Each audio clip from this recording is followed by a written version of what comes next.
Hello నమస్తే. తెలంగాణలో Congress party ప్రభుత్వం సర్కార్ కాదు సర్కస్ నడిపిస్తుంది.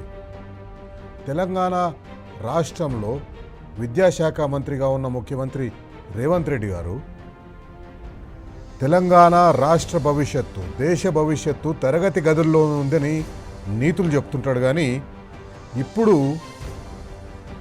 తెలంగాణలో ఫీజు రీయింబర్స్మెంట్ స్కీమ్ విషయానికి వచ్చేసరికి ప్రభుత్వం ఎటూ తేల్చకుండా నానుస్తుంది. ఒకవైపు కాలేజీ యాజమాన్యాలు హైకోర్టులో కేసేస్తాయి. కాలేజీ యాజమాన్యాలు ఫీజులు వసూలు చేసుకోవచ్చని చెప్పేసి హైకోర్టు చెప్తుంది. హైకోర్టు ఈ నెల మే 4న మధ్యంతర ఉత్తర్వులు ఇచ్చింది. ఈ సంవత్సరం మే 4న మధ్యంతర ఉత్తర్వులు ఇచ్చింది. కాలేజీ యాజమాన్యాలు ఫీజు వసూలు చేసుకోవచ్చని. ఆ మధ్యంతర ఉత్తర్వులు పెండింగ్లో ఉండగానే కాలేజీ యాజమాన్యాలు ఫీజు వసూలు చేసుకోవద్దు అంటే హైకోర్టు ఇచ్చిన తీర్పు కాలేజీ యాజమాన్యాలు వసూలు చేసుకోవచ్చని. కానీ ప్రభుత్వం జీవో నంబర్ 9 తీసుకొస్తుంది. 9 తీసుకొచ్చి కాలేజీ యాజమాన్యాలు ఫీజులు వసూలు చేసుకోవద్దు, ఫీజు రీయింబర్స్మెంట్ పథకం కింద డైరెక్ట్ బెనిఫిట్ ట్రాన్స్ఫర్ డీబీటీ విద్యార్థుల ఖాతాల్లోనే మేము పైసలు వేస్తాము, మేము పైసలు వేసినప్పుడే వీళ్ళు వాళ్ళ దగ్గర పైసలు తీసుకోవాలి, అది ఈ విద్యా సంవత్సరం నుంచి అని ఒక జీవో తీసుకొస్తుంది. పాత విద్యా సంవత్సరంలో పాత విద్యార్థులు, ఇప్పుడు second year, third year, fourth year చదువుతున్న విద్యార్థులు వాళ్ళ ఫీజు రీయింబర్స్మెంట్ బకాయిలు ఏం చేస్తారనేది ఆ విషయాన్ని చెప్పదు. ఈరోజు కోర్టులో ఈ విషయం మళ్ళొకసారి వాదోపవాదాలకు వచ్చింది. కాంగ్రెస్ పార్టీ సర్కస్ నడిపిస్తున్న ఎందుకంటున్నామంటే మే 4వ తేదీ నాడు మధ్యంతర ఉత్తర్వులు ఇస్తే కాంగ్రెస్ పార్టీ అధికారంలో ఉన్న ప్రభుత్వం ఇప్పటి వరకు దాని మీద కౌంటర్ కూడా వేయలేదు. కౌంటర్ కూడా వేయకుండా చేతులు ఊపుకుంటే ఈరోజు హైకోర్టుకు పోయినారు. హైకోర్టు ఏం చేసింది? హైకోర్టు ఈరోజు ఆ జియో నంబర్ 9లో మొదటి పారాగ్రాఫ్లోనే ఉంది. మొదటి పారాగ్రాఫ్లో ఏమనుంది? Eligible students were reimbursement by the concern welfare department directly to the institutions. ఇంతకుముందు ఇన్స్టిట్యూషన్స్కి, కాలేజీలకే డైరెక్ట్గా ఫీజు రీయింబర్స్మెంట్ వచ్చేది. ఇప్పుడు డైరెక్ట్ బెనిఫిట్ ట్రాన్స్ఫర్ చేస్తున్నాం కాబట్టి ఇప్పుడు institutions were prohibited from collecting said fees from the eligible students. మొదటి పారాగ్రాఫ్లోనే ఉంది. ఈ పారాగ్రాఫ్ని ఈరోజు హైకోర్టు స్టే విధించింది. ఈ నెల 30వ తేదీ వరకు స్టే విధించింది. ఒక పక్క అడ్మిషన్లు అవుతున్నాయి, ఇంజనీరింగ్ అడ్మిషన్లు అవుతున్నాయి, డిగ్రీ కాలేజీల అడ్మిషన్లు అయిపోతున్నాయి, అగ్రికల్చర్ యూనివర్సిటీలకు అడ్మిషన్లు మొదలవుతున్నాయి, నర్సింగ్ కాలేజీలకు మొదలవుతున్నాయి, డిగ్రీ అడ్మిషన్లు అయిపోయినాయి, ఫార్మసీ కాలేజీలకు మొదలైపోయినాయి. ఈ కాలేజీలన్నింటిలో కూడా, ప్రైవేట్ రంగంలో ఉన్న ఈ కాలేజీలన్నింటిలో కూడా విద్యార్థులు ఎవరైతే చదవాలనుకుంటున్నారో ఆ విద్యార్థులకు ఫీజు రీయింబర్స్మెంట్ పథకం వచ్చేది. ఆ ఫీజు రీయింబర్స్మెంట్ పథకం వచ్చింది కాబట్టి గ్రామీణ ప్రాంతాల్లో ఉండే నిరుపేద విద్యార్థులు, ఎస్సీ కానీ, ఎస్సీ కానీ, ఎస్టీ కానీ, బీసీ కానీ, డిఫరెంట్లీ ఏబుల్డ్ స్టూడెంట్స్ అంటే ఫిజికల్లీ హ్యాండిక్యాప్డ్ స్టూడెంట్స్, వాళ్ళకు కానివ్వండి ప్రభుత్వం ఫీజు రీయింబర్స్మెంట్ ఇచ్చేది. కానీ ఇప్పుడు ప్రభుత్వం ఆలస్యం చేయడం వల్ల, ఒక స్పష్టమైన నిర్ణయాన్ని ప్రభుత్వం ప్రకటించకపోవడం వల్ల పాత బకాయిలు, కాలేజీలకున్న ఫీజు రీయింబర్స్మెంట్ బకాయిలు దాదాపు 10-12 వేల కోట్ల రూపాయల బకాయిలు ఉన్నాయి. ఎప్పటికప్పుడు కాలేజీ యాజమాన్యాలు ఆందోళన చేస్తుంటే, కాలేజీ యాజమాన్యాలు డిమాండ్ చేస్తుంటే మేము కాలేజీలు మూసేస్తాం, మేము కాలేజీని నడిపించలేమని కాలేజీ యాజమాన్యాలు చెప్తుంటే అప్పటికప్పుడు వచ్చి మేము ఒక 2,000 కోట్లు రిలీజ్ చేస్తామంటారు. కానీ ఇప్పటి వరకు ఆ కాలేజీ యాజమాన్యాల కోసం, ఆ కాలేజీ యాజమాన్యాలకు పాత ఫీజు రీయింబర్స్మెంట్ బకాయిల కింద ఒక్క పైసా కూడా ఇవ్వలేదు. కాలేజీ యాజమాన్యాలు అదే చెప్పినాయి ఈరోజు కోర్టుకు. ఏం చెప్పినాయి? మా పాత బకాయిలు ఉన్నాయి, ఆ పాత బకాయిలు ఇంతవరకు ఇస్తలేరు, ఇప్పుడు కొత్త సంవత్సరంలో మేము అడ్మిషన్స్ ఇవ్వాలి అంటే మాకు ఆ పాత బకాయిలైనా ఇస్తే ఈ కొత్త సంవత్సరంలో అడ్మిషన్స్ అవుతాయి, విద్యార్థులను మేము చేర్చుకుంటాం అని కాలేజీ యాజమాన్యాలు చెప్పినాయి. కానీ ప్రభుత్వం ఏం చేసింది? పాత లెక్క పాతదే, పాత లెక్క తర్వాత చూసుకుందాం, ఇప్పుడు మాత్రం మన లెక్క ఏంటంటే మేము విద్యార్థుల ఖాతాల్లో డైరెక్ట్గా పైసలు వేస్తాం, సంవత్సరానికి 3 సార్లు 4 సార్లు పైసలు వేస్తాం, మేము పైసలు వేసినప్పుడు మీరు వాళ్ళ దగ్గర తీసుకోవాలని చెప్పేసి ఉంటాయి. హైకోర్టు ఇదే ప్రశ్నించింది. కాలేజీ యాజమాన్యాలు ఒకవేళ మీరు ఫీజు రీయింబర్స్మెంట్ ఇవ్వకపోతే బకాయిలు చెల్లించకపోతే కాలేజీలు ఎట్లా నడిపిస్తాయి? ఆ కాలేజీల్లో చదివే పాఠాలు చెప్పే ప్రొఫెసర్స్ ఉంటారు, అసిస్టెంట్ ప్రొఫెసర్స్ ఉంటారు, లెక్చరర్స్ ఉంటారు, teaching staff, non teaching staff ఉంటుంది, ఒక పెద్ద సరంజామా ఉంటుంది. వాళ్ళందరికీ జీతాలు ఎక్కడికి వెళ్ళి ఇస్తారు? ఖచ్చితంగా ఈరోజు హైకోర్టు 30వ తేదీ వరకు ఈ రాష్ట్ర ప్రభుత్వానికి గడువు ఇచ్చింది. 30వ తేదీలోగా మీరు చెప్పండి ఫీజు రీయింబర్స్మెంట్ బకాయిలు ఎప్పుడు ఇస్తారనేది. ఈరోజు ఇన్ఫ్యాక్ట్ కోర్టులో ప్రభుత్వ న్యాయవాది చెప్పిండు, ఆగస్టు 15 లోపల మేము ఫీజు రీయింబర్స్మెంట్ బకాయిలు చెల్లిస్తామని చెప్పేసి. కాలేజీ యాజమాన్యాలు కోర్టుకి ఏం చెప్పినాయి? ఓకే, మీరు 15వ తేదీలోగా, ఆగస్టు 15వ తేదీలోగా ఫీజు రీయింబర్స్మెంట్ బకాయిలు చెల్లిస్తామంటున్నారు కాబట్టి ఆ 15వ తేదీ మీరు ఎప్పుడైతే బకాయిలు మొత్తం చెల్లిస్తారో ఆ చెల్లించిన బకాయిలు చెల్లించిన తర్వాత మేము ఈ పిటిషన్లన్నింటినీ విత్డ్రా చేసుకుంటామని చెప్పేసి వాళ్ళు కోర్టుకు చెప్పిండ్రు. కానీ ప్రభుత్వం టైం తీసుకుంది. ఈ నెల 30వ తేదీలోగా కోర్టు చెప్పింది స్పష్టంగా, పాత బకాయిలు ఎప్పుడు ఇస్తారో చెప్పండి, 30వ తేదీలోగా మీరు చెప్పాలి. ఈ ఫీజు రీయింబర్స్మెంట్ డైరెక్ట్ బెనిఫిట్ ట్రాన్స్ఫర్ని మీరు విద్యార్థుల ఖాతాల్లోకి వేస్తామంటున్నారు. విద్యార్థుల ఖాతాల్లోకి వేసినప్పుడు కాలేజీ యాజమాన్యాలు ఆ ఖాతాల్లో వాళ్ళ దగ్గర వచ్చిన తర్వాతనే వాళ్ళు మీకు కడతారని చెప్తున్నారు, కానీ కాలేజీ యాజమాన్యాలు ఒప్పుకుంటారే. వాస్తవానికి కాంగ్రెస్ పార్టీ ప్రభుత్వం పేద విద్యార్థుల చదువుతోటి సర్కస్ చేస్తుంది. ఆ సర్కస్లో ఆటలో ఈ విద్యార్థులు కూడా బలైపోతున్నారు. అసలు ఫీజు రీయింబర్స్మెంట్ వస్తుందా రాదా, మేము అడ్మిషన్లు తీసుకోవాలన్నా వద్దా? ఎందుకంటే ఎంసెట్ మొదటి ఫేజ్ కౌన్సిలింగ్ మొదలైంది. మొదటి ఫేజ్ కౌన్సిలింగ్లో చాలామంది ఫీజు రీయింబర్స్మెంట్కి ఎలిజిబుల్ ఉన్న విద్యార్థులకు సీట్లు వచ్చినాయి. వాళ్ళు అనేక ప్రైవేట్ కాలేజీల్లో వాళ్ళకి సీట్లు వచ్చినాయి, వాళ్ళు పోయి చేరాలి. నర్సింగ్ కాలేజ్లో చదవాలనుకునే వాళ్ళకు కూడా సీట్లు వచ్చినాయి, వాళ్ళు పోయి ఆ ప్రైవేట్ కాలేజీలో చేరాలి. కాలేజీలో చేరాలంటే ఫీజు కట్టాలి. కన్వీనర్ కోటా సీట్ అలాట్ అయిన తర్వాత ఆ అలాట్మెంట్ లెటర్ తీసుకొని పోయి వీళ్ళు కాలేజీలకు పోతారు. ఆ కాలేజీలకు పోయిన తర్వాత కాలేజీ వాళ్ళు ఫీజు కట్టండి అని చెప్పి అంటారు. కానీ వీళ్ళు ఫీజు కట్టడానికి వీళ్ళ దగ్గర పైసలు ఉండవు. ప్రభుత్వం భారం తీసుకుంటుంది కదా ఇన్ని రోజుల నుంచి, ఇన్ని సంవత్సరాల నుంచి వాళ్ళ ఫీజు రీయింబర్స్మెంట్ చెల్లించడానికి. కానీ ఈరోజు వాళ్ళు పోవాలంటే వాళ్ళ దగ్గర ఫీజులు లేవు. ప్రభుత్వం ఎంత హైకోర్టు ప్రభుత్వాన్ని అడిగింది, మీరు బడ్జెట్లో ఎన్ని పైసలు పెట్టిండ్రు ఫీజు రీయింబర్స్మెంట్ కోసం అని పెట్టింది. ప్రభుత్వ అడ్వకేట్ దగ్గర సమాధానం లేదు, సమాధానం ఉండదు. ఎందుకు సమాధానం ఉండదంటే 2026-27 బడ్జెట్లో విద్యారంగానికి 26,000, విద్యారంగానికి అంటే మొత్తం స్కూల్ ఎడ్యుకేషన్ నుంచి తీసుకపోతే హయ్యర్ ఎడ్యుకేషన్ వరకు, పీజీ వరకు, ఇంజనీరింగ్ చదివిన వాళ్ళు పీజీ చేయాలనుకున్న, బీటెక్, ఎంటెక్, ఆ తర్వాత బీఈ, ఎంఈ లేదా బీఏ, ఎంఏ, బీఎస్సీ, ఎంఎస్సి, ఇట్లా ఫార్మసీ, ఇట్లా అనేక రకాలుగా చదవాలనుకునే వారికి ఈ ఫీజు రీయింబర్స్మెంట్ అనేది ఉపయోగపడుతుంది. కానీ ప్రభుత్వం 2026-27 బడ్జెట్లో ఎందుకు ప్రభుత్వ న్యాయవాది దగ్గర ఈరోజు సమాధానం లేదంటే, బడ్జెట్లో ఎంత కేటాయించిందని హైకోర్టు అడిగినప్పుడు వాళ్ళు చెప్పలేకపోయారు. ఎందుకు చెప్పలేకపోయారంటే వాళ్ళు కేటాయించింది 26,674 కోట్లు. ఇది మొత్తం రాష్ట్ర బడ్జెట్లో 8.2% ఈ విద్యాశాఖ కేటాయించారు. దాంట్లో ఫీజు రీయింబర్స్మెంట్కు ఎక్కడ సపరేట్గా ఏం చెప్పలేదు. కానీ విద్యాశాఖకు కేటాయించిన దాంట్లోకెళ్ళే ఇస్తారని ఒకవేళ మనం అనుకుంటే, దాంట్లో వాళ్ళు ఏం చేసిండ్రు, సెకండరీ పాఠశాల విద్యకు 21,231 కోట్లు కేటాయించింది. అంటే ఇంకా మిగిలింది ఎంత మిగులుతుంది? ఒక 5,400 కోట్లు మిగులుతుంది. ఆ 5,400 కోట్లలో వీళ్ళు ఏం చేసిండ్రు, ఉన్నత విద్యా విభాగానికి 5,443 కోట్లు కేటాయించిండ్రు.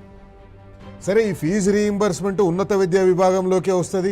ఆ ఫీజు రీయింబర్స్మెంట్ 5,400 కోట్ల రూపాయలకే ఒకవేళ పెడుతున్నారనుకుంటే, ఈ సంవత్సరంలోనే ఆ ఫీజు రీయింబర్స్మెంట్ ఒకవేళ డైరెక్ట్ బెనిఫిట్ ట్రాన్స్ఫర్ కింద ప్రభుత్వం చెల్లించదలుచుకుంటే ఇవి ఏ కొనకు సరిపోవు. దీంట్లో బకాయిలు కూడా చెల్లించాలి. బకాయిలు ప్లస్ ఈ సంవత్సరం ఫీజు రీయింబర్స్మెంట్ అన్ని కలుపుకుంటే ఈ 5,443 కోట్లు ఏ మూలకు సరిపోవు. దాంట్లో ఇంకా మళ్ళీ ఈ 26,674 కోట్లని ఇంకా చాలా లెక్కలు వస్తాయి. ఆ బడ్జెట్ పోను ఖర్చు పెడుతుంటారు. ఇది కాంగ్రెస్ పార్టీ విద్యతోటి చేస్తున్న సర్కస్.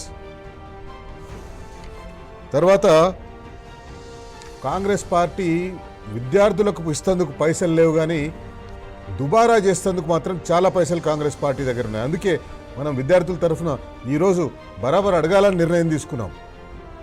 బరాబర్ అడుగుదాం. మీకు విద్యార్థుల ఫీజు రీయింబర్స్మెంట్ చేసేందుకోసం 3-4 సంవత్సరాలు చదివి సర్టిఫికెట్లు కాలేజీల దగ్గర మిగిలిపోయిన విద్యార్థుల గురించి మనం అడుగుతున్నాం. వాళ్ళ కోసం అడుగుతున్నాం. ఫీజు రీయింబర్స్మెంట్ బకాయిలు చెల్లిస్తేందుకు మీ దగ్గర పైసలు ఉన్నాయి, కానీ ఇష్టం వచ్చినట్టు అడ్డగోలుగా అప్పులు తీసుకొస్తున్నారు. ఇప్పటికే మనకు తెలుసు 4,000 కోట్ల రూపాయలు 4 లక్షల కోట్ల రూపాయలు రాష్ట్ర ప్రభుత్వం కాంగ్రెస్ పార్టీ అధికారంలోకి వచ్చిన తర్వాత అప్పులు చేసింది. ఆ అప్పులు చేసి ఫీజు రీయింబర్స్మెంట్ చెల్లించిందంటే కాదు, అప్పులు చేసి ఏమైనా చేసిందంటే కాదు. ఎక్కడ పోయినాయి? అవి కాకెత్తుకపోయినట్టే ఉన్నాయి. ఆ లెక్కలు వాళ్ళు చెప్పలేకపోతున్నారు ఎక్కడ పోయినాయి ఈ పైసలు అనేది. ఏమైంది? మనం చూసినాం మూసీ రీజువనేషన్ అంటే ఎట్లా దుబారా చేస్తుంది కాంగ్రెస్ పార్టీ ప్రభుత్వం. అంటే విద్యార్థుల మీద ఖర్చు పెట్టకుండా, పేద విద్యార్థులను ఆదుకోకుండా, పేద విద్యార్థులకు ఫీజు రీయింబర్స్మెంట్ ఇవ్వకుండా ఏ రకంగా దుబారా ఖర్చు చేస్తుందంటే, మూసీ ప్రక్షాళన కోసం వీళ్ళు ఒక కన్సల్టెంట్ని అపాయింట్ చేశారు, మెయిన్ హార్ట్ కన్సల్టెంట్స్. ఆ మెయిన్ హార్ట్ కన్సల్టెంట్స్ని వాళ్ళకు అపాయింట్ చేసి వాళ్లకు 166.5 కోట్లు 166.5 కోట్ల రూపాయల కన్సల్టెన్సీ ఫీజు కింద ఇచ్చేసింది.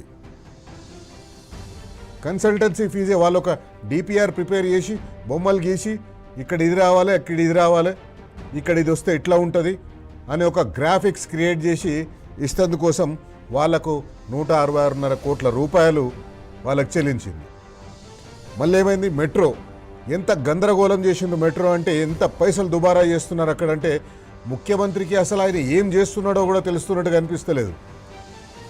ఇష్టం వచ్చినట్టు పైసలు ఇచ్చేస్తున్నారు. ఐడిబిఐ క్యాపిటల్ కోసం 174 కోట్ల రూపాయలు ఇచ్చిండ్రు. ఎందుకు? మెట్రో ఫేజ్ 1 రాష్ట్ర ప్రభుత్వం టేక్ ఓవర్ చేస్తుంది. ఆ టేక్ ఓవర్ చేసేందుకు దాన్ని వాల్యుయేషన్ మీరు కట్టండి. ఆ వాల్యుయేషన్ని కడితే ఆ పైసలు వాళ్ళకి ఇచ్చేసి ఆ మెట్రోని రాష్ట్ర ప్రభుత్వం టేక్ ఓవర్ చేస్తుంది. ఆ వాల్యుయేషన్ కడతందుకు ఒక ప్రాజెక్ట్ రిపోర్ట్ వాళ్ళు ఇస్తందుకోసం 174 కోట్ల రూపాయలు వాళ్ళకి ఇచ్చింది. సరే, ఆ 174 కోట్ల రూపాయలు ఇచ్చిన తర్వాత అయినా పని ముందరికి పోయిందంటే వాళ్ళు ఇచ్చిన ప్రాజెక్ట్ రిపోర్ట్ని తీసుకుపోయి ఐఆర్ఎఫ్సి దగ్గర పెట్టి ఐఆర్ఎఫ్సి దగ్గర లోన్ తీసుకుంటందుకోసం మళ్ళీ ఒక 130 కోట్ల రూపాయల వాళ్ళకు లోన్ ప్రాసెసింగ్ ఫీజు చెల్లించింది. ఆ లోను రాలేదు, ఈ ప్రాసెసింగ్ ఫీజు పోయింది, ఆ కన్సల్టెన్సీ ఫీజు పోయింది. ఇప్పుడు మళ్ళీ కొత్తగా ఎస్బీఐ క్యాప్స్ కొత్త కన్సల్టెన్సీని తీసుకొచ్చిండ్రు. వాళ్ళకు మళ్ళీ 100-150 కోట్ల రూపాయలు వాళ్ళకి ఇచ్చేస్తారు. ఇట్లా ఇష్టం వచ్చినట్టు దుబారా చేస్తుంది. ముఖ్యమంత్రి రేవంత్ రెడ్డి హెలికాప్టర్లో తిరుగుతుంది కోసం.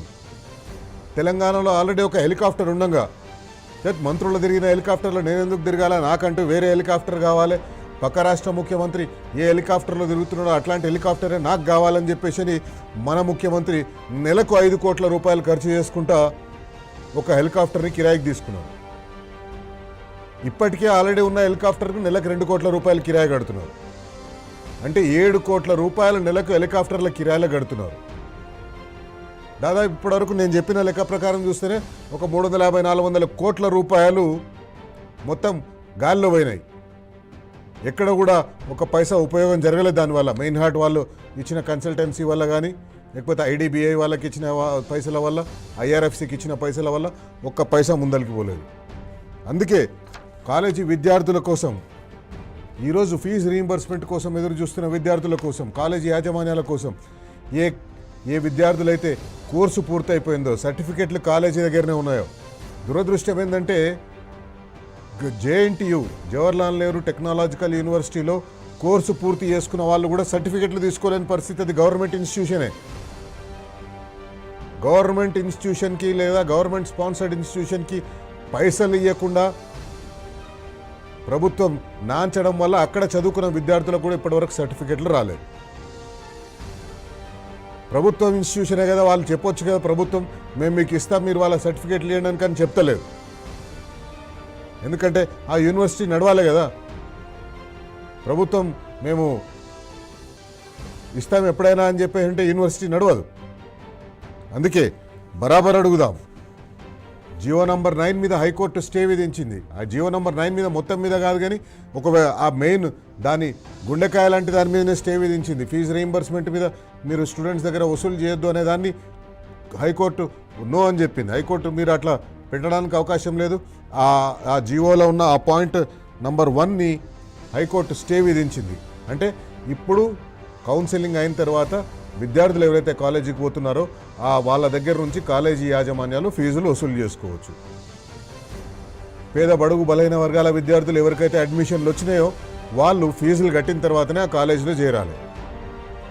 30వ తేదీ నాడు హైకోర్టు ఏం చెప్తుందో చూద్దాం, కానీ ఖచ్చితంగా ఈ లోపల మనం మాత్రం ప్రశ్నించడం ఆపొద్దు. మనం బరాబర్ అడుగుతూనే ఉండాలి. ఈరోజు మనం అడుగుదాం, విద్యార్థుల పక్షాన నిలబడదాం. ఎందుకంటే తెలంగాణలో దాదాపు 15 నుంచి 16 లక్షల మంది విద్యార్థుల భవిష్యత్తుకు సంబంధించిన విషయం ఇది. తెలంగాణలో 16 నుంచి 17 లక్షల మంది విద్యార్థుల చదువుకు సంబంధించిన విషయం ఇది. ఆ విద్యార్థులు రేపు ఈ ఫీజు రీయింబర్స్మెంట్ లేకపోతే ఎక్కడ పోవాలి, ఏం చదవాలి? బరాబర్ అడుగుదాం. ముఖ్యమంత్రి రేవంత్ రెడ్డి గారు, ఫీజు రీయింబర్స్మెంట్ మీద మీరు ఎందుకు ఇంత సర్కస్ చేస్తున్నారు? ఎందుకు విద్యార్థులతో సర్కస్ చేపిస్తున్నారు? ఎందుకు విద్యార్థులను కాలేజీ యాజమాన్యాలు మీ మధ్య నలిగిపోయేటట్టు చేస్తున్నారు? విద్యార్థులను తీవ్ర ఆందోళనకు ఎందుకు గురి చేస్తున్నారు? 10,000 కోట్ల బకాయిలు ఎప్పుడు ఇస్తారో చెప్పకుండా ఎందుకు నానుస్తున్నారు? బరాబర్ అడుగుదాం.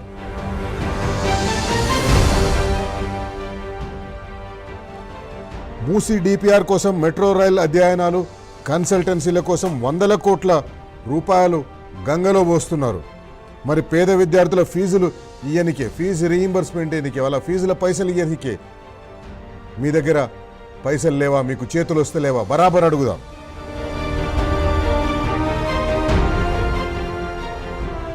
ఒక పక్క అడ్మిషన్లు జరుగుతున్నాయి. ఇంజనీరింగ్ కాలేజీలు, డిగ్రీ కాలేజీలు అయితే అడ్మిషన్లు అయిపోతున్నాయి. ఇంజనీరింగ్ కాలేజీలు, అగ్రికల్చర్ కాలేజీలు, ఫార్మసీ కాలేజీలు, నర్సింగ్ కాలేజీలు, ఇతర కోర్సులు చేసే విద్యార్థులు ఎవరైతే ఎంసెట్ రాసి దాంట్లో ర్యాంకులు వచ్చినాయో, ఆ ర్యాంకుల వల్ల వాళ్లకు సీట్లు వస్తాయో వాళ్ళందరూ అడ్మిషన్లు అవన్నీ జరుగుతున్నాయి. కానీ ఈ పథకం పైన మీకు ఇంకా స్పష్టత లేదు. మీరు విద్యార్థులకు స్పష్టత ఇస్తలేరు. ఏం చేయాలి విద్యార్థులు అని చెప్పేసి ఈరోజు విద్యార్థులు కూడా హైకోర్టులో ఇంప్లీడ్ అయినరు. పేదలను ఉన్నత విద్యకు దూరం చేయడమేనా మీ టార్గెట్? బరాబర్ అడుగుదాం.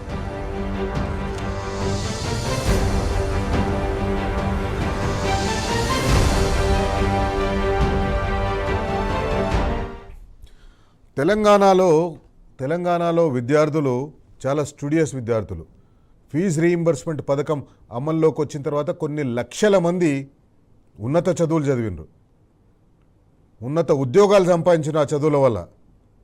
చాలామంది పేద బడుగు బలహీన వర్గాల విద్యార్థులు ఎవరైతే ఒక సాంకేతిక విద్యని అందుకోలేకపోతున్నారో వాళ్ళందరూ కూడా ఈ ఫీజు రీయింబర్స్మెంట్ పథకం వల్ల మంచి విద్యను అందుకున్నారు, మంచి మంచి కాలేజీల్లో చదువుకున్నారు. ఇంజనీర్లు అయినరు, డాక్టర్లు అయినరు, ఫార్మసిస్టులు అయినరు, రీసెర్చ్ సైంటిస్టులు అయినరు. అమ్మాయిలు, పేద అమ్మాయిలైతే నర్సింగ్ కాలేజీలో చేరి నర్సింగ్ పూర్తి చేసి ఉద్యోగాన్ని సంపాదించారు, దేశ విదేశాల్లో ఉద్యోగాలు సంపాదించారు. అట్లాంటి ఫీజు రీయింబర్స్మెంట్ పథకాన్ని కాంగ్రెస్ పార్టీ నీరుగారుస్తుంది.